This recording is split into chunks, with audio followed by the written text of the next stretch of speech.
Thank you for taking the time to join and find us this morning. I can guarantee you one thing: if you have a question, it will get answered.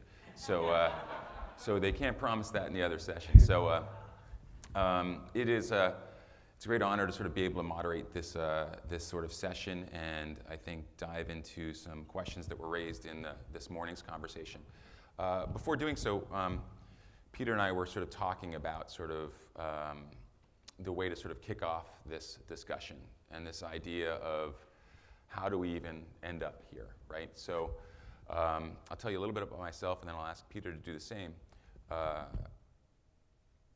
My name is Bob McKinnon. I grew up in a very poor section outside of Boston, Massachusetts. And so my mother was a bartender. She raised 3 children of her own.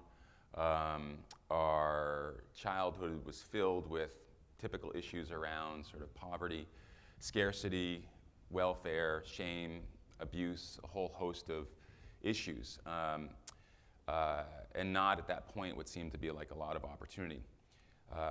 As bartenders are sometimes want to do, she fell in love with a patron across the bar. He was a truck driver and moved us to a different type of poverty in rural Pennsylvania. So went from a row house to a trailer home. And again, not necessarily a tremendous amount of opportunity.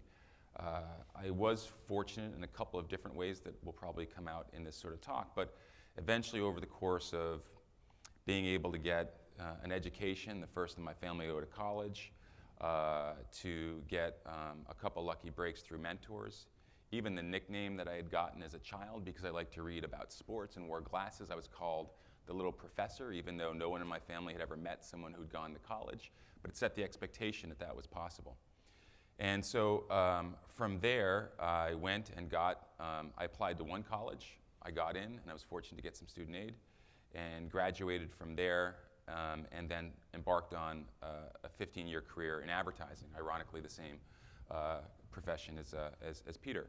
But over the course of time, felt that there was something that was lacking in terms of the meaning of that work, and was fortunate to have done some work for the Centers for Disease Control and the International Olympic Committee that really showed sort of what was possible when the best practices from the private sector could be applied to the greater public good. And over the course of the last 14 years or so, I've been able to work with foundations like the Ford Foundation, the Gates Foundation, the Centers for Disease Control, and smaller nonprofits, to basically create a life full of meaning by trying to sort of help people move up in life. And the last couple of years, specifically, the work is focused on the question of the American dream. How does someone actually move up? We tell ourselves a story that if anyone works hard enough, they can make it. And while hard work makes success possible, it doesn't always make it probable. So we have tried to sort of figure out how do we sort of recognize and acknowledge the role of hard work, but also understand the whole host of other factors that help us move up or that may hold us back.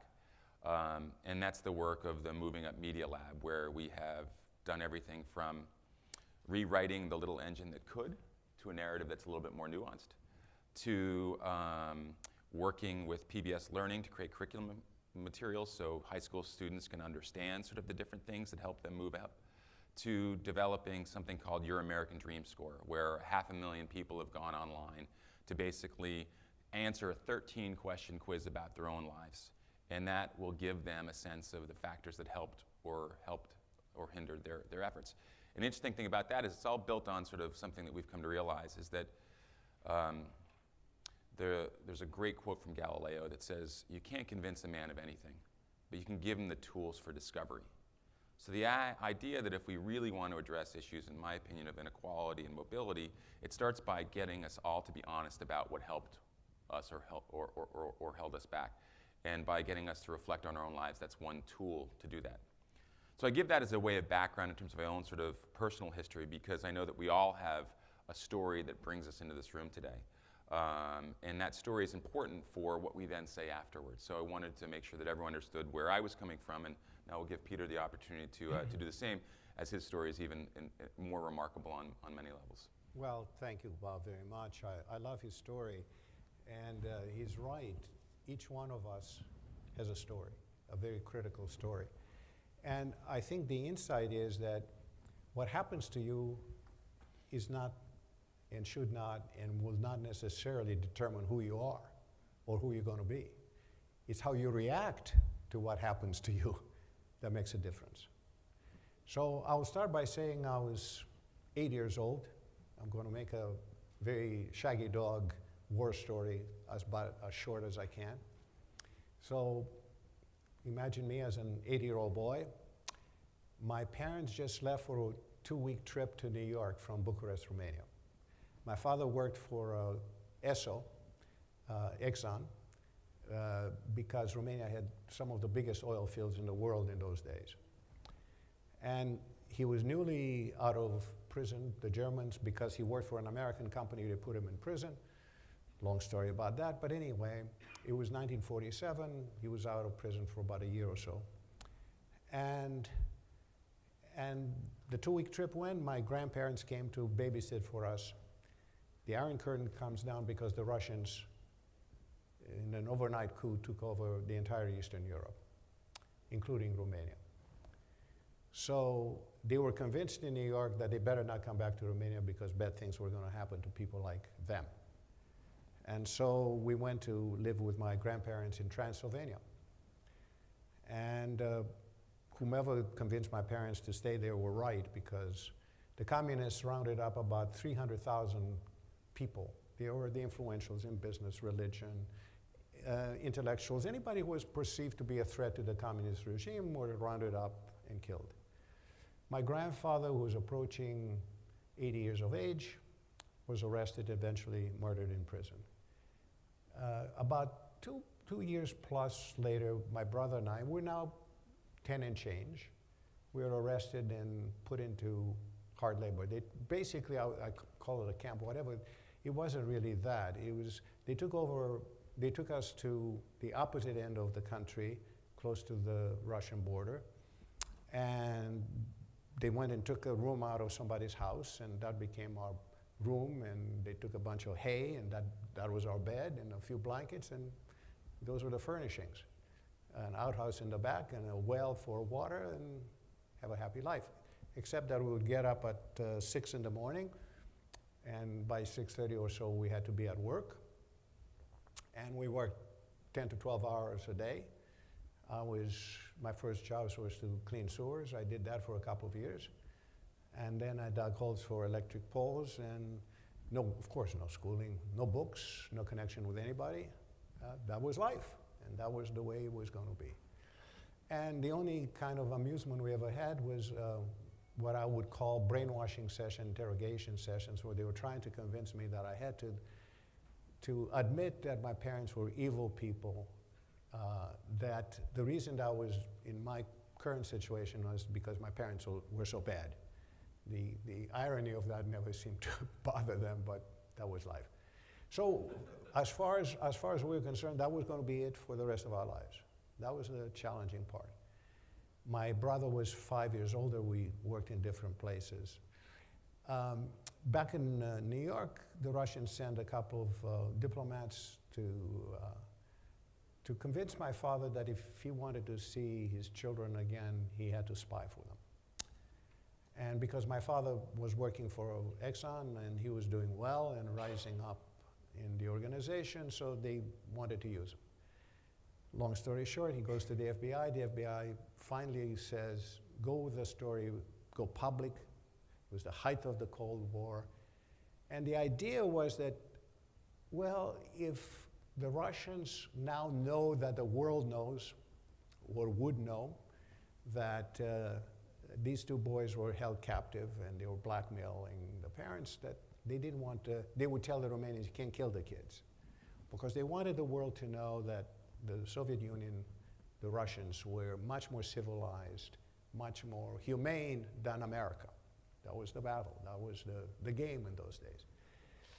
So that's what happened. They went out, and every little town in America had a story, actually. If you were to go back to records in 1953, was the story of this blackmail thing. And a congresswoman from Ohio read the story, called my father, said, I'll get your boys out. Okay, now she was an amazing woman. Congresswoman, head of the Foreign Relations Committee in Congress, 1953. Hello? You can imagine what kind of force she was. I'll never forget to keep asking myself, including today, why did she do that? But that's what people can do. And I had many guardian angels and special people in my life who helped me, mentor me, like Bob, like all of you are here because those experiences, you've had them as well. But anyway, long story short again, eventually she ends up to Eisenhower and says, Mr. President, get the boys out of Romania. She had chits on him because she helped him become president. So I arrived here in 1954. I was 15 years old. I didn't speak a word of English. Hadn't gone to school for 4.5 years. The principal of a school called my dad, a good high school, called my dad, said, bring your son over here. We'll keep a place for him. Just help him learn English. And by the way, tell him to watch a lot of television because that's how you learn a language. So I watched countless, endless I Love Lucy episodes. And I went to school. That was April when I arrived. In September, I got in school and I went in as a sophomore. Why? Because they asked me what grade I wanted to be in. I said I wanted to be in with boys my own age. It was a boys' school. He said, what difference does it make? You're going to be a sophomore. So it ended up fine. I graduated. I got into Princeton. Then I went to Stanford Business School. I worked for 40 years and became chairman and CEO of a good-sized communications company in those days. And what has motivated me to have this conversation actually here with Bob and to have written a book is my concern, because I lived the American dream. And what do I mean by that? I got to be, in my opinion, the best Peter Georgescu I could be. I could care less what absolutes relative to anybody, doesn't matter. I got to use my talents to the best of my ability, and America enabled me to do that. And that's what I want for all the kids in America. Bob was asking me, I have 3 granddaughters now, 16, 20, and 23. And he said, are you doing this for your granddaughters? I said, yeah, of course I am, but I'm doing it for every child in America in the future. Because I want everybody, to me, that's what America is about. It's opportunity. We're not talking about equality of income here. We're talking about equality of opportunity. It is criminal for our kids, all kids, not to be able to have a decent education, to have, as Bob mentioned, it's hard work, but hard work and plus the possibility, the tools to be able to better yourself. And that's my story. So along those lines, I mean, what I think it's so interesting, like when we hear stories like this, right? There's a psychological term for this notion that we are more aware of the headwinds of any story than the tailwinds, right?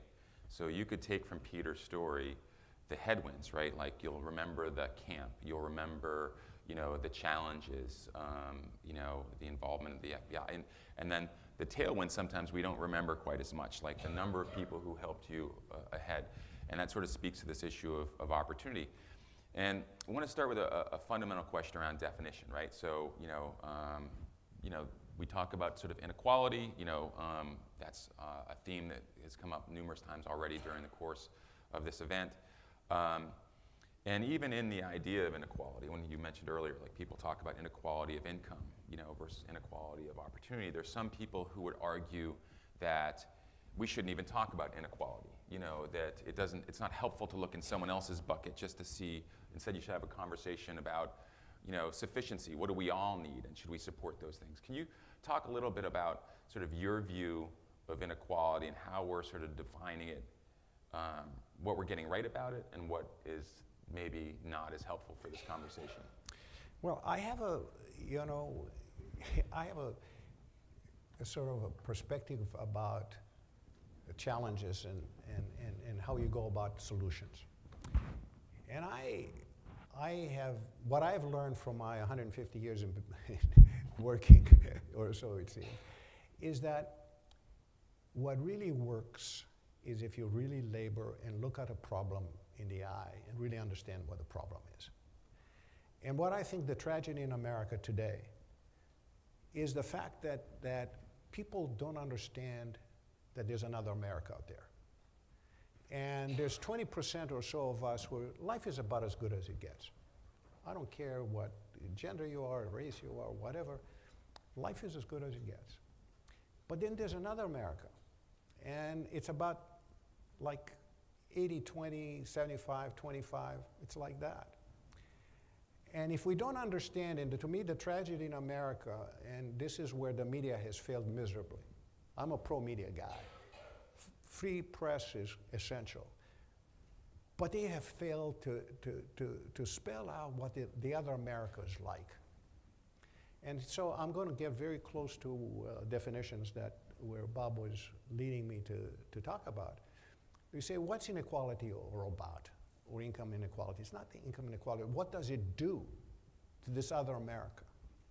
Let me give you a couple of facts. Close to 60% of American homes have to borrow money to put food on the table.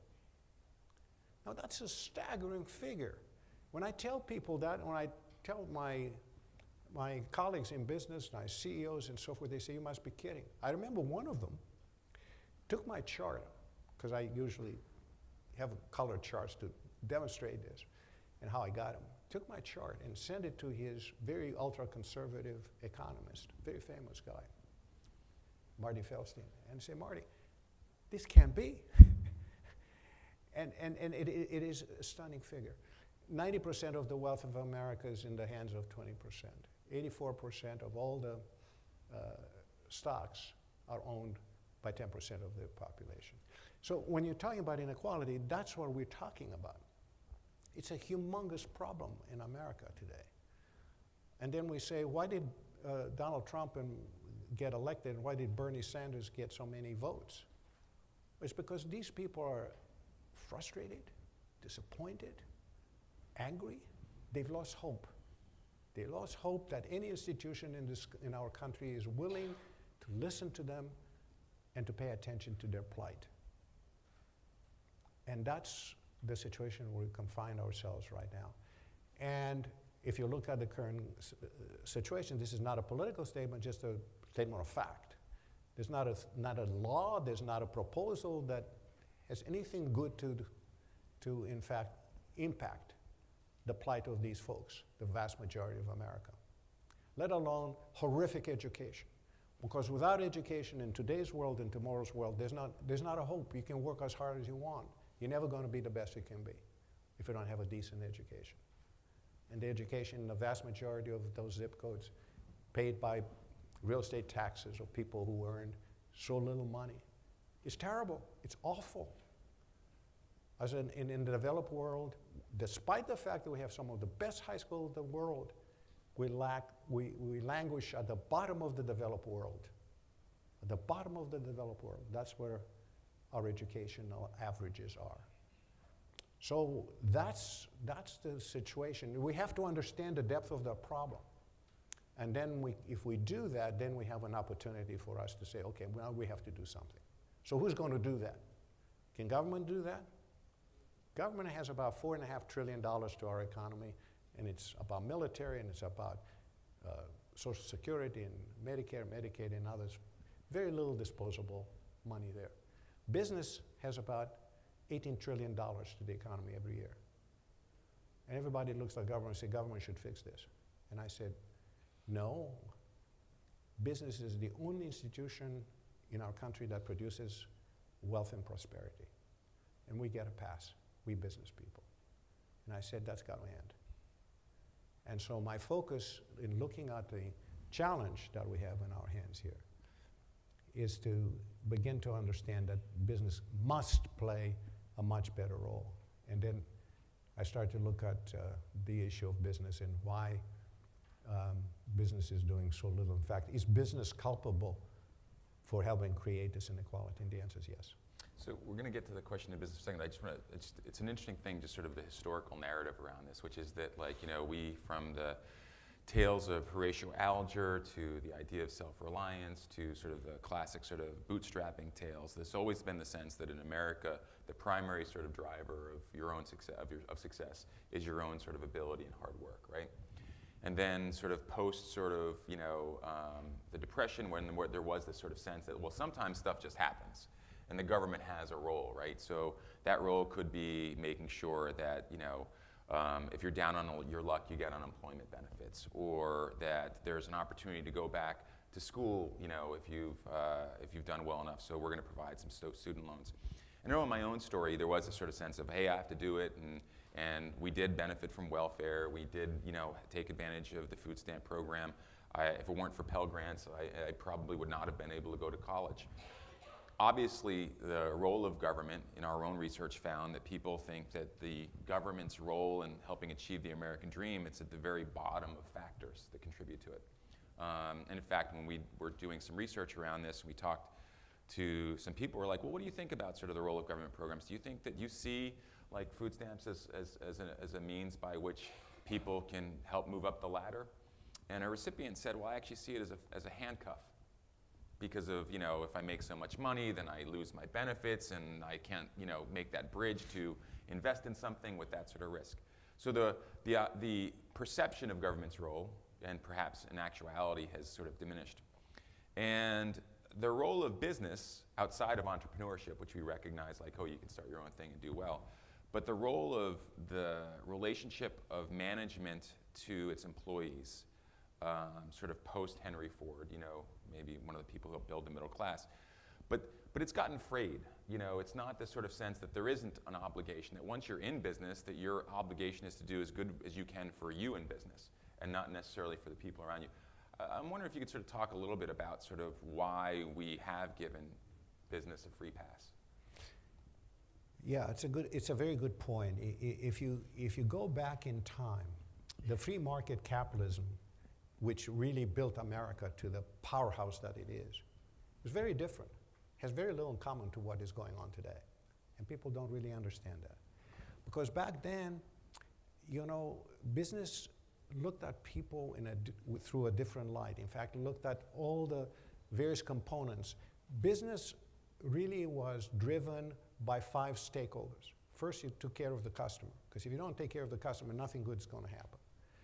Secondly, you took care of the employees, because the employees deliver the goods and services, and they were the glue with the customers. Whether it's a retail business or whatever business, a B2B business, whatever it is, the employees have a big role to play. Then there's the corporation itself, because the company has to invent itself and reinvent yourself, particularly in the 21st century. You either innovate and you create new ideas and better ways to delight the customer, or you die. Then there's the shareholder needs to be taken care of. They put in the money. And then there's the community and the nation. And there was a pact. Society said, business, we're going to give you basically in this sort of unwritten contract, we're going to give you 2 advantages. Number one, we're going to give you a lower tax rate. And I'm not talking about the 40% cut that just happened, that very few business people ever wanted that to happen, but that's another story. But they always had a better advantage because their tax rates were lower. Secondly, the investors in business had this thing called limited liability.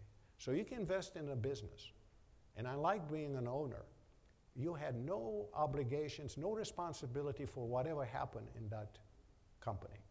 It was a huge advantage. And all of a sudden, those were the free market weapons that really build the world, not only America's middle class, as Bob was saying.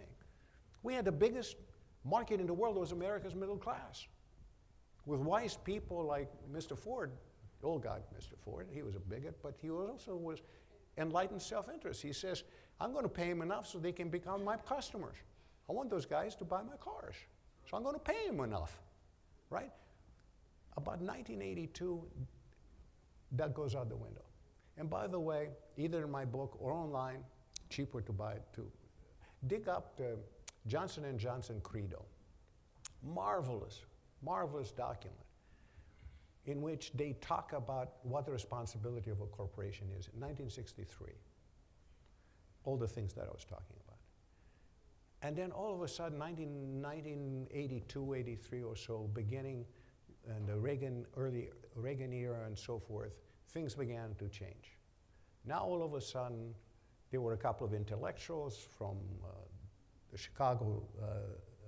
University of Chicago that says, really, the role of business is to provide shareholder value. Now that morphed into shareholder value becomes maximizing. Today is maximizing short-term shareholder value, with the bad words being maximization and short-term. And that's what we got. 91 cents out of every operating dollar goes to the shareholder. Now, what the fallout is that people, humans, employees are now a cost. They're not an investment, they're a cost. What do you do to a cost if you're a business person? You squeeze it. You just tighten the noose up about as tight as you can get away with it. Because people don't matter, really. They're interchangeable breathing robots. I'm exaggerating to make a point, but that's kind of where we're going. And then all kinds of bad things happen. Productivity is the lowest it's been in years because people don't care. 2/3 of American workers, employees, not workers, all employees for all American businesses are disconnected from the corporations. And about half of those disconnected are so mad that they work against the interests of the company. So that's kind of the state of the business today, and it's not good. So what's interesting to me is, I mean, you know, understanding the sort of macro sense of it, this still comes down to sort of a shift in culture where individuals feel permission to make different decisions, right? And so when we were talking the other day, I told the story of, you know, I went to college and I moved out, and my siblings, they did different things. One's a truck driver right now, and the other one works at Harley Davidson. And when he first got that job at Harley, it was the classic middle class job.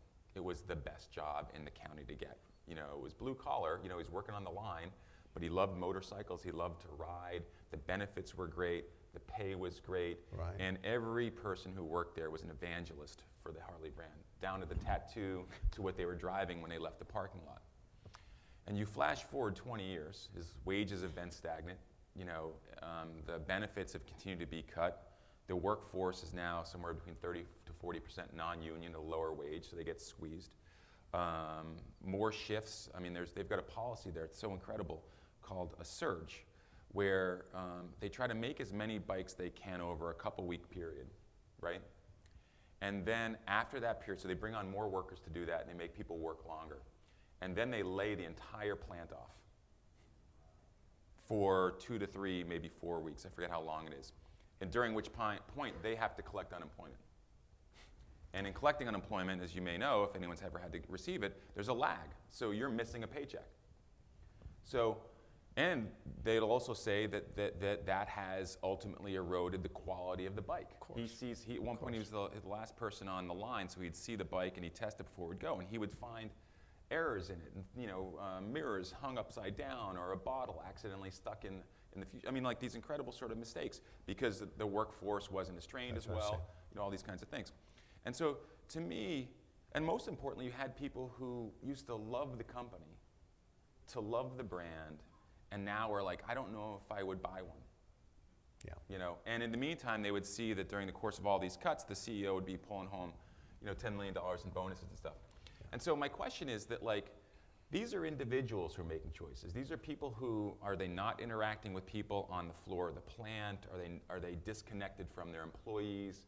You know, we all feel sort of competing pressure in our lives to make different decisions, but at some point, you know, or maybe you don't, that someone's getting, you know, disadvantaged in the process, right? So what has happened to companies whereby this is allowed to go on? It's one thing to feel the pressure from the Wall Street. It's another thing to sort of turn an eye to the average worker. Well, here's the insidious problem of the system. And at the end of the day, the reality is we got to change the system. Because it's not just individuals. there's an insidious kind of conspiracy here at work between the financial community, the activists. There's some good activists and bad activists. The bad activists come in a company, they say, look, if you don't give me more, a lot more, I'm going to come in, and what do I do? And they do come in, they buy the company out, they take out all the cash, they do away with any investment in the basic research of the company, any training program, anything to do extra benefits for the employees, they take that away. Then in the name of synergy, they fire about as many people as they can get away with, and then they flip the company. They either go public again or they sell it to somebody and so forth. That is shareholder primacy, as I call it, gone amok.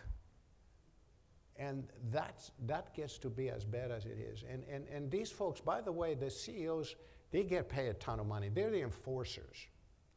And these employees, this financial community, you miss your quarter by 1 penny. And as Bob was saying earlier, the value of your company can go down 5, 10, 20, 30% in a day because you miss it by 1 penny. So you don't dare to do that. And so the CEOs don't last very long because they can't keep doing. So the average tenure of a CEO is about 4 years. That's ridiculous you've got to be in the job for a long time, invest towards the future, hang around, live up with your success and your failures. The poor chief marketing officer lasts under 2 years. So it is a constant churn that really affects negatively the future of the corporation. So these guys come in, they're happy to get their multi-million-dollar salary and pay benefits, and some is morally repugnant to get so much money. But that's not the problem. The problem is that wages are flat. The investment in businesses is non-existent. So you don't create more jobs, and the pay is lousy. So part of the role of business is to create more jobs for people and use technology. We're asking of technology to reduce the number of people so they can be more efficient. We can also ask technology to create more jobs for people and to enhance the ability of people to do better jobs, to increase the productivity of people producing work and producing added value for everybody. So those are the kinds of things that have to happen, but we have to change the culture. Until we change the culture of this so-called shareholder primacy, and I want to say one more thing. The justification is that the shareholder owns the corporation, which is not true. The shareholder does not own the corporation. The corporation owns its own asset. So it's another fraud and a myth that's been perpetuated that says we have to do this because they own the company. They don't own the company. So I just got a little time warning that we're running out of time. I'm going to be a liar because I said that we could answer everyone's questions. So I will stay. I mean, I'm sure I will stay, and I'm guessing Peter will do the same after the thing to answer any questions. But I want to open up to any questions now, and I've got another question for Peter. But yes.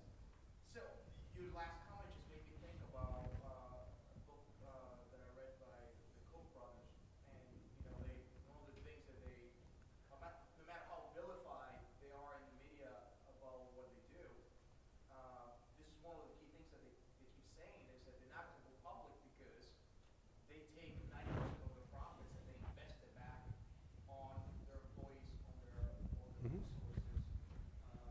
Any thoughts on how that model works versus the public shareholder? Well, look, okay, if that's what the Kochs, I'm not familiar with what the Kochs do. They're certainly very philanthropic, we know that. But let's go to Costco. Most everybody has been to a Costco and knows what Costco is all about. They started in 1983. And the founder, basically Jim Senegal, great guy, had many conversations with Jim. And he observed what business was done, and he hired Walmart employees and doubled and sometimes tripled their salaries. And instead of really squeezing the providers, meaning the guys who made the refrigerator, the hard goods, et cetera, they said, I'm going to treat them very, very well. but I'm going to become very efficient and do it efficiently. The Wall Street Journal said, look, if you want to increase the benefits of employees, then you should buy Costco. If you want to make money, sell Costco short. That's what, literally, that's what the Wall Street Journal said. And from 1983 through today, they compounded at 16.4% return to shareholders. It's about hardly any corporation in America has done any better. So that's the kind of example that exists. And I can cite you studies in galore. You pay people better, invest in your businesses, everybody wins. Amazingly, the shareholders too. And that's the tragedy and the irony of this. What's going on here is a disaster for America, because without paying people decently, you can't have great educations. And also, there's a breakdown of the families that we also should mention. And now we have 55% of our households run by a single mom with 2 jobs. How difficult it is to bring up those kids. And to have that dinner conversation. When does that dinner conversation, hey honey, how'd you do in school today? How'd you deal with the bully that's been after you in the schoolyard? And conversations like that, or importance of hard work, or morality, or ethics, that's really hard to do. So that's why the current system, and by the way, I say there's an hourglass here that has to turn. I'm not anti-business, I'm for business. I'm for free market capitalism that takes care of everybody and takes care of its people. And so has the government has to worry about that. And we're running out of time here, folks. We got to fix it before bad things happen. And I know what the other system looks like. Ain't very good. So our room keeper is so kind, and I know it's hard for her to give us the evil eye, but I'm getting it. So I think that's saying that we're literally done, right? So I want to thank you all for coming. We will stay for any questions you have in deference to some of the other sessions, though we need to wrap it up. But thank you for taking the time to engage. Much appreciated.